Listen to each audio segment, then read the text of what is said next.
Kumbaga siguro yung sinasabi ko siguro parang magkaiba siya eh, no? Kasi siguro yung sinasabi ko na hindi ako nagiging masaya sa wants ko. Pero hindi ko napapansin yung needs na meron ako. Kumbaga hindi ako nagiging masaya kasi dahil di ko nakukuha yung wants ko. Pero meron akong mga needs ko ngayon na dapat maging masaya ako, maging grateful ako. Kasi yun naman talaga yung ginagamit ko ngayon. Ayun yung needs ko lang. Okay, wants versus needs siguro. Pero kayo guys, anong reflection nyo sa or anong idea nyo about dun sa mga pinagsasasabi ko?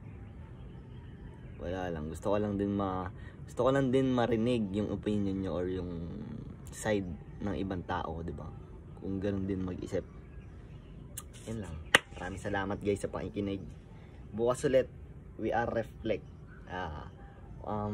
Everyday morning dapat may reflection tayo sa sarili natin, sa buhay natin, kasi kailangan natin i-reflect. Ano bang nangyayari sa buhay ko? Tama pa ba yung ikot ng buhay ko? Tama pa ba yung vision ko sa buhay? Go with the flow na lang ba ako? Nakasalalay ba yung buhay ko sa ibang tao? Para na ba akong robot? Parang hindi ko na alam kung saan ako. Diba? Kailangan mahanap niyan guys. So reflect, self-talk. Yan lang guys. Maraming salamat. Love you all. Peace out. Atan.